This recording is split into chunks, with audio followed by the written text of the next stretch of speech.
வணக்கம். இன்று அகராதியின் முக்கியத்துவத்தை பார்ப்போம். வழங்குவது ஸ்ரீ மணக்குள விநாயகர் பொறியியல் கல்லூரியின் நிலா சமுதாய வானொலி 90.4.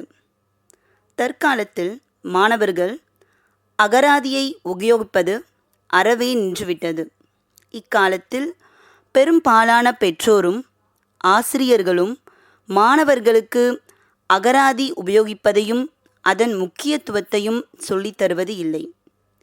ஆங்கில அகராதியை உருவாக்குவதற்கு டாக்டர் சாமுவேல் ஜான்சன் என்ற மேதை அரும்பாடுபட்டு பல ஆண்டுகள் உழைத்து மக்களுக்கு ஒரு பொக்கிஷமாக அதை அளித்தார். நாமோ இன்று வாசிக்கும் வழக்கத்தையே கொஞ்சம் கொஞ்சமாக குறைத்துவிட்டோம். மாணவர்கள் தினமும் நாளிதழ் படிக்கும் பழக்கத்தை ஏற்படுத்தி கொள்ள வேண்டும். அதில் வரும் கடினமான பொருள் விளங்காத வார்த்தைகளுக்கு அகராதியின் துணையுடன் கற்றுக்கொள்ள வேண்டும். இது மாணவர்களை அந்தந்த மொழியின் மீதான திறமையை, அதன் உச்சரிப்பு மற்றும் வார்த்தை பயன்பாடுகளை மிகச் சரியாக பிரயோகிக்க உதவும். தற்போது பலர் கைபேசியில் வார்த்தைகளை டைப் செய்து வார்த்தைகளை சுருக்கி அதை அப்படியே பிரயோகிக்கின்றனர்.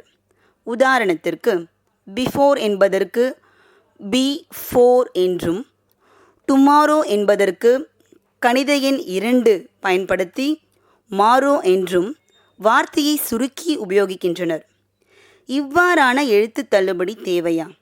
இவ்வாறு வார்த்தை சுருக்கி உபயோகிப்பதால் அடுத்த தலைமுறைக்கு கடிதம் எழுதும் திறமை மற்றும் சரியான வார்த்தை பிரயோகம் அறவே போய்விடும். எனவே பெற்றோரும் ஆசிரியர்களும் அகராதியின் பயன்பாடுகளை மாணவ செல்வங்களுக்கு விளக்கி அவர்களின் மொழி திறமையை மேம்படச் செய்து மொழியின் வளர்ச்சிக்கு துணை புரிந்திட வேண்டும். நன்றி.